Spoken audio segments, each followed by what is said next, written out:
తాకట్లో ఉన్న మీ బంగారాన్ని విడిపించి ఆ రోజు ఆన్లైన్ రేటుకి కొంటాం. Sharma gold company.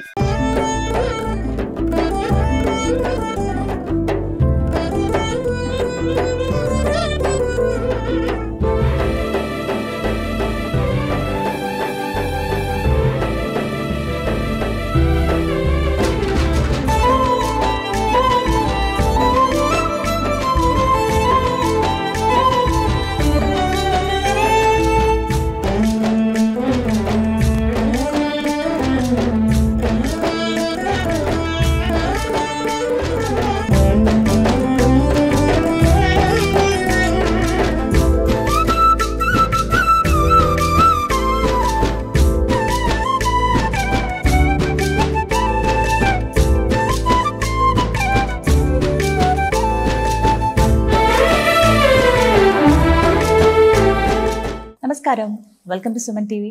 నేను గీతాంజలి. ప్రస్తుతం మనం ఏలూరులో ఉన్నటువంటి ప్రణవపీఠంలో ఉన్నామండి. మనతో పాటు ఉన్నారు త్రిభాషా సహస్రావధాని, ప్రణవపీఠం పీఠాధిపతులు, బహుముఖ ప్రజ్ఞాశాలి, ప్రముఖ ఆధ్యాత్మికవేత్త బ్రహ్మశ్రీ వద్దిపర్తి పద్మాకర్ గురువు గారు. వారితో మాట్లాడి ఎన్నో అమూల్యమైన విషయాలు తెలుసుకుందాం. గురుగారితో మాట్లాడదాం. గురుగారు నమస్కారం అండి. మీ పాదాలకు నా నమస్కారాలు. చాలా సంతోషం మిమ్మల్ని కలవటం. ఎప్పటి నుంచో అనుకుంటూ ఉన్నాం, సందర్భం రావాలి దేనికైనా అని అంటారు. ఇంటర్వ్యూకి అంగీకరించినందుకు ధన్యవాదాలు తెలియజేస్తున్నాము. అలాగే గురుగారు, అంతులేని ఆర్థిక ఇబ్బందులు ఎదుర్కొంటూ ఉంటారు కొంతమంది. అంటే ఎందుకు వస్తున్నాయో తెలియదు. డబ్బులు వస్తాయి రావటం, కానీ అవి నిలువ ఉండవు, ఖర్చు అయిపోతూ ఉంటాయి. ఎంత దాద్దామన్నా అది పిల్లల గురించి ఆలోచించో, కుటుంబం గురించి ఆలోచించో, అది ఎప్పటికీ ఒక ప్రశ్నార్థకంగా ఉండిపోతుంది.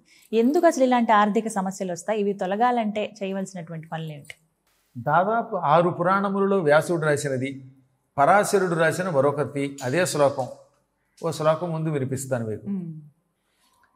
అదాన్న దోషేణ భవే దరిద్రః, దరిద్రదోషేణ కరోతి పాపం, పాపాదవశ్యం నరకం ప్రయాతి, పునర్దరిద్రః పునరేవ పాపి. ఇంచుమించుగా అర్థమైపోయింది ఇది. అదాన దోషేణ, దానం చెయ్యకపోవటం అనే తప్పు వల్ల, భవే దరిద్ర, దరిద్రుడు భవేత్ అవుతాడు. అంటే వాళ్ళ ఎందుకు దరిద్రుడు అవుతున్నాడు ఒక వ్యక్తి? ఎప్పుడు ఇదివరకు పూర్వజన్మల్లో కానీ ఈ జన్మలో కానీ ఎవరికి దానం చెయ్యకపోవటం వల్ల. దానం చెయ్యకపోతే వాడు దరిద్రుడు అవుతాడు. దరిద్ర దోషేణ కరోతి పాపం. దారిద్ర్యం వల్ల ఏం చేస్తాడు? బతకాలి కాబట్టి పాపాలు మొదలెడతాడు. చీట్ ఫండ్లు, అవే రియల్ ఎస్టేట్లు, ముంచేయటాలు, రకరకాల సైబర్ నేరాలు, ఇవన్నీ తిండి లేక దారిద్ర్యం అవ్వడం వల్ల ఇంకా డబ్బు వ్యామోహంతో పడి పాపాలు మొదలెడతాడు. పాపాత్ అవశ్యం నరకం ప్రయాతి. పాపం వల్ల తప్పక నరకంలో పడతాడు. నరకంలో కొంతకాలం శిక్షలు అనుభవించాక మళ్ళీ భూలోకంలో ఏం చేస్తాడు? పునర్దరిద్ర, మళ్ళీ దరిద్రుడు అవుతాడు. పునః అంటే మరలా దరిద్ర భవేత్, దరిద్రుడు అవుతాడు. పునరేవ పాపి, మళ్ళీ పాపాలు చేస్తాడు. ఇదో చక్రం తిరుగుతూనే ఉంటుంది, సైకిల్ చక్రం లాగా. అందువల్ల ఇందులోంచి బయటపడాలంటే ఏం చేయాలన్నమాట? ముందు పాప ప్రక్షాళన అవ్వాలి. పాప ప్రక్షాళన అవ్వాలంటే భగవన్ నామస్మరణ చెయ్యాలి. కేవలం భగవన్ నామస్మరణ చేసినా దారిద్ర్యం తొలగట్లేదంటే దానం చేయట్లేదు. కాబట్టి దానం చేస్తేనే దారిద్ర్యం తొలగుతుంది. అందుకే ఒకసారి నన్ను ఏమన్నారంటే అవధానంలో, గురువు గారు ఇలా పెడితే మోక్షమా, ఇలా పెడితే మోక్షమా అని అడిగారు.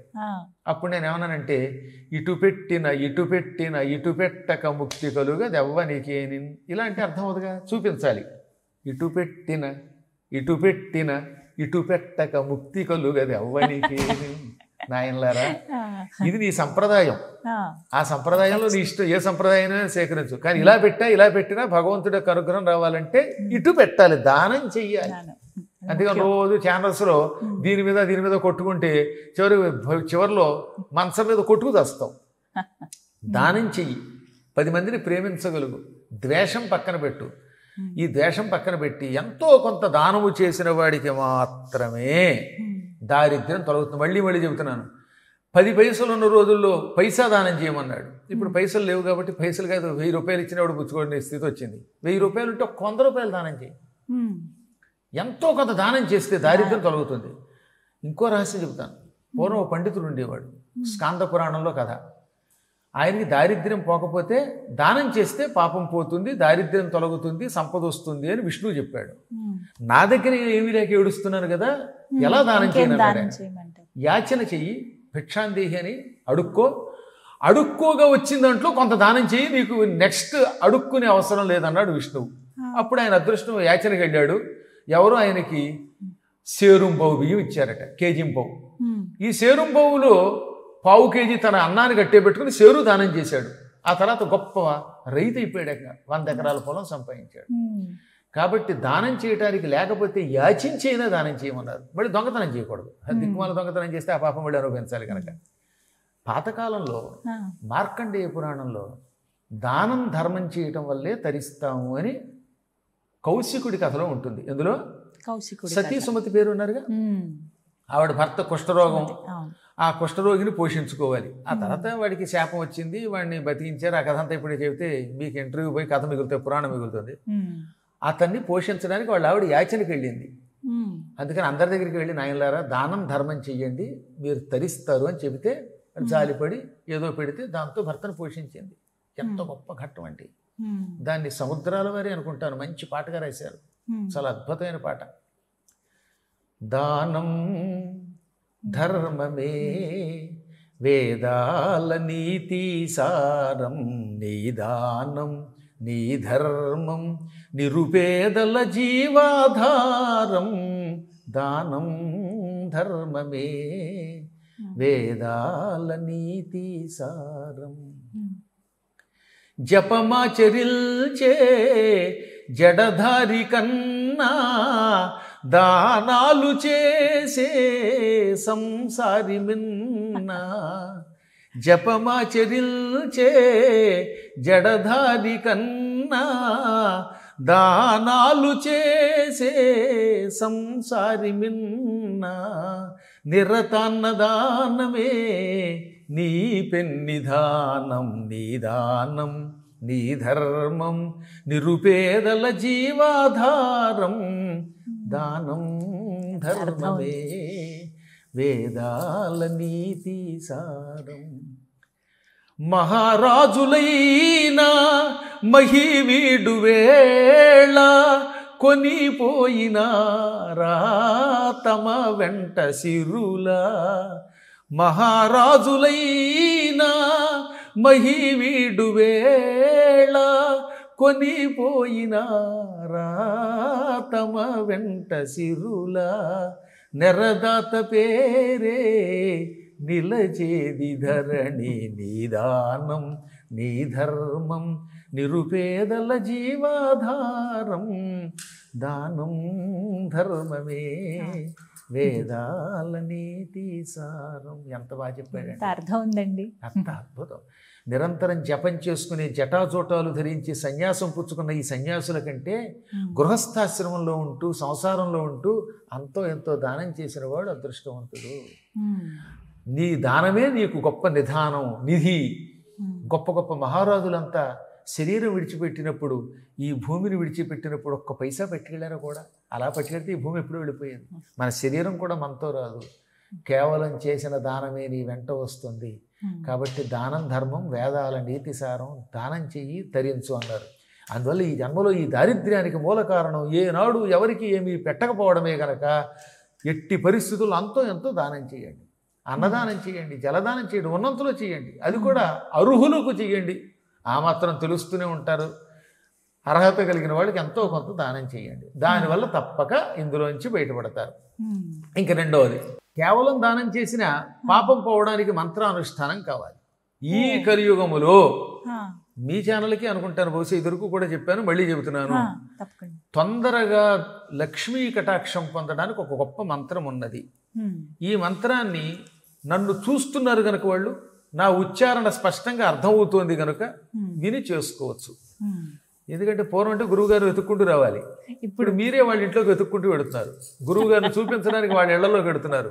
వాళ్ళ ఐఫోనుల్లోనూ, అదే స్మార్ట్ ఫోనుల్లోనూ, లేదా హార్డ్ ఫోనుల్లోనూ, ఇంకో దాంట్లోనూ ఏదో రూపంలో ఇంట్లోకి వెళ్ళేలా చేయగలుగుతున్నారు కనుక ఈ కలియుగంలో పాప ప్రక్షాళన చేసి సంపదలను తెచ్చిపెట్టే ఒక అపూర్వ మంత్రాన్ని స్కాంద పురాణములో వెంకటాచల మహాత్మ్యంలో ఇచ్చారు. వెంకటాచల మహాత్మ్యంలో. ఆ మంత్రమే వ్యూహలక్ష్మి మహామంత్రం. వెంకటేశ్వరుడి వక్షస్థలం మీద లక్ష్మీదేవి ఉన్నది. తిరుమలలో ఉన్నటువంటి స్వామివారి యొక్క వక్షస్థలం మీద ఉన్న లక్ష్మిని ఏమంటారు? వ్యూహ. యారాల వల్ల వావు ఉంది కదా, ఆ వాకి కింద ఊత్వం ఇస్తే ఊ, దాని కింద యా, అది వ్యూ, పక్కన హా పెడితే వ్యూహ. అంతేగాని యోగలక్ష్మి ఇంకేదో ఊహాలక్ష్మి అని మార్చకండి. వ్యూహ, ఒక రూకారముల ఊ కింద యా ఒత్తిచ్చి హా రాయాలి. ఈ వ్యూహలక్ష్మి మహామంత్రానుష్ఠానముతో కటిక దరిద్రుడు కూడా సంపదలు పొందుతాడు. అందున కొండ మీద చేస్తే ఇంకా ఫలితం. ఈ దసరాల్లో ప్రతి దినము ఈ మంత్రానుష్ఠానం చేయండి, అమ్మ అనుగ్రహం కలుగుతుంది. ఆ మంత్రం చెబుతున్నాను మీకోసం. ముందు గురువుకి నమస్కారం చేయాలి, గణపతికి దండం పెట్టాలి. శ్రీ మహాగణాధిపతయ నమః, శ్రీ గురుభ్యో నమః. ఓం శ్రీ ఓం నమః పరమలక్ష్మ్యై విష్ణువక్షస్థితాయై రమాయై ఆశ్రిత తారకాయై నమో వన్నిజాయై నమః. మళ్ళీ చెబుతున్నాను, అలా 3 సార్లు చెబుతాను. ఓం శ్రీ ఓం నమః పరమలక్ష్మ్యై విష్ణువక్షస్థితాయై రమాయై ఆశ్రిత తారకాయై నమో వన్నిజాయై నమః. మళ్ళీ 3వసారి చెబుతున్నాను. ఓం శ్రీ ఓం నమః పరమలక్ష్మ్యై విష్ణువక్షస్థితాయై రమాయై ఆశ్రిత తారకాయై నమో వన్నిజాయై నమః. ఈ అపూర్వ మంత్రాన్ని ఈ కాలంలో అనుష్ఠానం చేసుకుంటే ఎక్కువ ఫలితం. శుక్రవారము మంగళవారము ఎక్కువ ఫలితం ఇస్తాయిటివి. శుక్రవారం నాడు పూర్వం స్వామి పుష్కరిణిలో స్నానం చేసి కొండ మీద ఎక్కడో చోట కూర్చుని ఆ పుష్కరిణి యొక్క తీరంలో జపం చేసేవారు. అలా 1000 సార్లు చేసిన వాళ్ళంతా దారిద్ర్యం నుంచి విముక్తి పొందినట్టుగా తరిగొండ వేంగమాంబ కూడా రాసింది. మాతృశ్రీ పేరు విన్నారు కదా, తరిగొండ వేంగమాంబ. ఆవిడ కొండ మీద నివసించిన మహాభక్తురాలు. ఆవిడ పురాణాల్లో ఉన్నటువంటి వెంకటాచల మహాత్మ్య ఘట్టాలన్నీ తీసి రాసింది. ఇప్పుడు నేను చెప్పినవన్నీ స్కాంద పురాణంలో, పద్మ పురాణంలో, వీటిల్లో ఉన్నవే. వాటిని ఆవిడ తెలుగులో కావ్యంగా రాసింది. అందులో ఆత్మారాముడి కథ ఒకటి ఉంటుంది. ఆత్మారాముడు అనేవాడు ఆ కొండ మీద ఈ మంత్రానుష్ఠానాన్ని చేస్తే కటిక దరిద్రుడు కోటీశ్వరుడు అయ్యాడు, ఐశ్వర్యం పొందాడు. ఈ మంత్రాన్ని నేను కూడా అప్పుడప్పుడు చేస్తూ ఉంటాను. అందుకే నేను నా జీవితంలో లేదు అనుకోవడం లేదమ్మా. ఈ పూట ఆకలి వేసింది, అమ్మయ్య ఎక్కడో చోట కూర్చున్నా, నేను ఎవరిని అడగను ఆ టైంలో. ఎందుకంటే ఎవరిని అడుగుతాం? ఇది నేను చెప్పేది ప్రయాణాల్లో సంగతి. చాలా కాలం నుంచి చేస్తున్న పని ఇప్పుడు చేస్తున్నాను. ఒకప్పుడు కాశీకి వెడుతున్నాం. కాశీకి వెడుతుంటే నమ్మండి నమ్మకండి, అది నాకెందుకు. కానీ 2007వ సంవత్సరంలో కాశీలో మొత్తం వేసవకాలంలో 3 తొమ్మిదులు 27 రోజుల పాటు అంబాయాగం చేశాం కాశీలో. 2007 అంటే 18 ఏళ్ల క్రితం. తిరుగు ప్రయాణంలో స్పెషల్ రైలు అది. ఆ రోజుల్లో అసలు ఫ్లైట్లు ఎక్కడున్నాయి? ఎంత అసలు ఫ్లైట్లు అనేది చాలా తక్కువ. నేనేదో అమెరికా వెళ్ళినప్పుడు ఫ్లైట్లో వెళ్ళాను తప్ప లోకల్గా ఫ్లైట్లు లేవు అసలు. ఇప్పుడు హైదరాబాద్లో ఎక్కామంటే టపేయాలని 2 గంటల్లో వెళ్ళిపోతున్నాం హాయిగా. ఇప్పుడు అది చాలా తేలికైపోయింది. సికింద్రాబాద్కి వారణాసి నుంచి స్పెషల్ రైలు వేశారు. స్పెషల్ రైల్లో ప్యాంట్రీ కార్ ఉండదు. నాతో పాటు 250 మంది ఉన్నారు. అదంతా ఏసీ రైలే. అది తీరా ఏమైపోయిందనమాట, మధ్యప్రదేశ్లో ఓ పల్లెటూరు స్టేషన్ దగ్గర ఆపేశారు క్రాసింగ్కి. 6 గంటలైనా కదలట్లేదు. అందరూ తెచ్చుకున్న ఆహారాలు అయిపోయి, ప్యాంట్రీ లేదు అందులో, ఎవరి దగ్గర కాఫీ లేవు. కనీసం కాఫీ తగిన బతకలిగే వాడు ఉన్నారు. నేనంటే కుర్రాడిని, ఆరోగ్యం, నేను ఇప్పటికీ కుర్రాడిని అనుకోండి. ఆ రోజుల్లో ఇంకా 18 ఏళ్ళ క్రితం ఇంకా కుర్రాడిని. అందువల్ల తట్టుకున్నారు, కానీ చాలామంది తట్టుకోలేకపోయారు. బిస్కట్టు లేవు, షుగర్ పేషెంట్లు ఉన్నారు. గురువు గారు మిమ్మల్ని నమ్మామండి, ఇక్కడేమో రైలు కదలట్లేదు, షివరింగ్ వస్తుందన్నారు, కొంతమంది శరీరం వణుకుతోందన్నారు. ఆ పరిస్థితుల్లో ఏం చేయాలి? ఇదిగో ఒక్కసారి భగవంతుడు తలుచుకుని నాకు తెలిసిన మంత్రాలు అనుష్ఠానాలు చేశాను. అందులో ఈ వ్యూహలక్ష్మి మంత్రం కూడా చేశాను. అమ్మవారికి అన్నద అంటే నామం ఇష్టం. ఈ నామాన్ని అన్నద అనే మంత్రం చేశాక వ్యూహలక్ష్మి మంత్రం చేస్తే 10 నిమిషాలు తిరగలేదు. ఆ పక్కనే స్టేషన్కి దగ్గరలో ఉన్న పల్లెటూరు నుంచి బిలబిల్లాడుతూ వచ్చారు 10-12 మంది. రైలు అయిపోయిందని ఎవరో ఇన్ఫర్మేషన్ ఇచ్చారట. వాళ్ళు దబరా గిన్నెలు తెచ్చి, బొంబాయి రవ్వ అంటారే ఉప్మా రవ్వ, అది తెచ్చారు. టాపు లేచిపోయేలా పోపు పెట్టేసి, మళ్ళీ ఆ పోపు కూడా గుమగుమలాడిపోయింది. మంచి అద్భుతంగా మిరపకాయలు అవి వేసి, పచ్చిమిరపకాయలు వేసి ఉప్మా చేసేశారు పెద్ద పెద్ద గిన్నెలతో.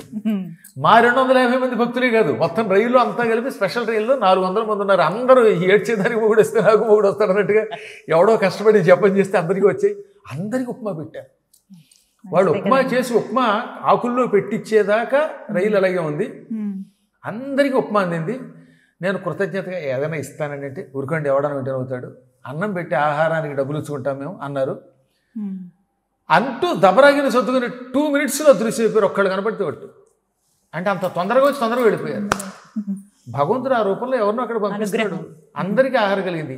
ఈ సంఘటన జరిగిన రైల్లో ఉన్న వాళ్ళలో ఇంకా 75% ఉన్నారు ఇప్పుడు బతికి. ఓ 25% కొంతమంది పెద్దవాళ్ళు వెళ్ళిపోయారు. అందులో ఒక ఆయన పేరు దశక ప్రభాకర శాస్త్రి గారు. ఆయన మల్కాజ్గిరిలో ఉంటారు. ఆయనతో పాటు వచ్చిన వాళ్ళలో వేంపాటి వెంకటనారాయణ గారు లేరు ఇప్పుడు పీఠంలో ఉన్న చాగంటి పార్థసారథి గారు, ఆయన భార్య విశాలాక్షి గారు, అలా ఇలాంటి వాళ్ళు కొంతమంది ఇంకా ఇక్కడ మన దగ్గర ఉన్నారు. కళ్ళ ముందరింది ఏది 250 మందిలో ఇంకా 150 మంది సాక్ష్యం ఇవ్వడానికి ఉన్నారంటున్నాను. ఉప్మా చేసి పెట్టి వెళ్ళిపోయారు. నాకు అడుగులోకి వెళ్ళిన అన్నం దొరకపోవడం లేదు. ఈ వ్యూహలక్ష్మి మహామంత్ర అనుష్ఠానం చేస్తే గ్యారంటీగా సమయమునకు ఆహారం లభిస్తుంది. కొన్ని చోట్ల మనకి వండుకోవడానికి దొరకని చోట కూడా ఎవడో ఒకటి ద్వారా ఆహారం లభిస్తుంది. విమానంలో దొరికింది, మాకు ఓళ్లల్లో దొరికింది. ఇది మా అదృష్టం, మేము నమ్మిన దేవత యొక్క అనుగ్రహం మా శిష్యులకి లభిస్తోంది. అందువల్ల మనం ఎలాగో నమ్మకం ఉన్న వాళ్ళకే చెబుతున్నాం. అందువల్ల ఈ వ్యూహలక్ష్మి మంత్రం చేసుకోండి, దారిద్ర్య విముక్తి అవుతుంది. భగవంతుడి అనుగ్రహంతో ఎవరో మీ పోటీ పుణ్యాత్ములు ఎక్కడో చోట ఇంత అన్నముద్ద పెడతారు, సుఖంగా బతుకుతారు. చివరిగా ఒక మాట అండి, అపాత్ర దానం కూడా ప్రమాదమే అని అంటూ ఉంటారు కదా, అంతేనా? అంతే కదా. ఓ దుర్మార్గుడికి ఎవడికో దానం చేశారు, వాడి కత్తి కొనుక్కెళ్ళి ఎవడో చంపితే ఏం తెలుస్తుంది? అందుకని వీలున్నంత వరకు మనం ప్రయత్నం చేయాలి, మంచివాడిని వెతుక్కోవాలి. ఒక్కోసారి తెలియదు, అందరూ మంచివాళ్ళ కనపడితే ఇప్పుడు కూర్చున్నాయని ఆయన చూస్తూ కళ్ళతో పెట్టుకుని పెద్ద ఆయనలా కనపడ్డాడు. తీరా ఆయనకి మీరు 100 రూపాయలు ఇచ్చాక ఆయన తీసుకెళ్ళి తాగితే నేనేం చేస్తాను? అందుకని భగవంతుడు ఏమని కోరుకోవాలో తెలుసా? ఎవడో ఒకడు వచ్చాడు పాపం, అడుగుతున్నాడు, అది పాత్రతో అపాత్రతో నాకు తెలియదు, పాత్రుడికి దానం చేసేలా అనుగ్రహించు అనుకోవాలి. ఎందుకంటే అందరినీ అనుమానిస్తే ఎలా ఇవ్వగలుగుతాం? రైల్వే స్టేషన్లో ఒకటి తగిలాడు నాకు ఒకప్పుడు. బాబు నేనేమో రైలు టికెట్ లేక బాధపడుతున్నాను అన్నాడు. టికెట్ తీసిచ్చి భోజనానికి 10 రూపాయలు ఇచ్చాం. 10 రోజుల తర్వాత అండి మళ్ళీ నాకు పట్టుకొచ్చి 10 రూపాయలు ఇచ్చాడు. అంటే అలాంటి వాళ్ళు ఉంటారు. ఇవన్నీ నేను ప్రాక్టికల్గా మళ్ళీ ఏదో ఎక్కడో చెప్పాలి. మేము 2010లో షికాగో వెళ్ళాం. షికాగో అప్పట్లో ఎయిర్ ఇండియా డైరెక్ట్గా వెళ్ళేది అదే, షికాగోకి ఎక్కువ ఉండే ఫ్లైట్లు. షికాగోలో దిగాం, మళ్ళీ షికాగో నుంచి రీప్రయాణం. మాతో పాటు ఒక ఆయన తెలంగాణకి సంబంధించిన ఒక ఆయన వచ్చాడు, ఇంటీరియర్ ప్లేస్ నుంచి వస్తాడు, ఆయన నిజామాబాద్ దగ్గర ఎక్కడో. ఆయన ఈ ఇంటర్వ్యూ వింటే ఆయన మళ్ళీ మీకు సమాధానం చెప్తాడు కూడా. షికాగో నేను పెట్రోల్ బంకులో పనిచేయడానికి వెళ్ళాడు పాపం. ఎవరో మోసం చేసి బంకులో ఉద్యోగం ఇప్పిస్తామని తీసుకుపోయారు. నేను 45 రోజులు పురాణం చెప్పాను. మళ్ళీ రిటర్న్ జర్నీలో అనుకోకుండా నాతో పాటు కలిశాడు. ఆయన నిజానికి ఏడాది ఉండడానికి వచ్చాడు, కానీ అవతల వాడు ఎవడో మోసం చేసి పాస్పోర్ట్ లాగేసుకుని బంకులో పెట్టి నానా హింసించాడు. అతి కష్టం మీద వాడికి తెలియకుండా పాస్పోర్ట్ పుచ్చుకుని మొత్తం మీద ఒక స్నేహితుడిని పట్టుకుని ఎయిర్పోర్ట్కి వచ్చాడు. ఫ్లైట్ ఎక్కాలి, ఇంటికి వెళ్ళడానికి కూడా డబ్బులు లేవు, తిండి లేదు పాప ఆయనకి. నాతో పాటు పలహారం తెచ్చుకున్నారు, పలహారం ముందు తినేయండి మీరు, నాకు తిండి లేకపోయినా ఉండగలను అని ఒక 1000 రూపాయలు ఇచ్చాను, 2 500 నోట్లు. ఆయన ఎంత ఆనందపడ్డాడు. ఎవరు నమ్ముతారు నమ్మరు నాకెందుకు, ఆయన కష్టం చూసి జాలి కలిగింది ఇచ్చేశాను. మా పీఠానికి వచ్చాడు మా ఏడాది తర్వాత, మళ్ళీ 1000 రూపాయలు పట్టుకొచ్చి ఇచ్చాడు ఆయన. ఇలాంటి వాళ్ళు ఉన్నారు. అంటే ఒక్కొక్కసారి ఏమవుతుందంటే మనకి మోసం చేసేవాళ్ళు ఉంటారు, బస్ స్టాండ్లలో అడుక్కుంటూ నాటకాలు ఆడేవాళ్ళు. అలాంటి వాళ్ళు ఉన్నారనే ఉద్దేశంతో అవసరమైన వాళ్ళకి చేయలేకపోతే ఇబ్బంది కదా. అందుకని మనం ఎప్పుడు భగవంతుడిని అర్హత కలిగిన వాళ్ళకి దానం చేసేలా చేయమని ప్రార్థిస్తే ఆయనే మనల్ని రక్షిస్తాడు. వీలున్నంతవరకు మన ప్రయత్నం మనం చేద్దాం. ఒక్కోసారి కర్మ, అందుకనే భగవంతుడికి దండం పెట్టడం తప్ప మనం చేయగలిగేది లేదు. అందరినీ అనుమానిస్తే ఎవరికి ఏం చేయలేము. చాలా సంతోషం గురుగారు, ధన్యవాదాలండి.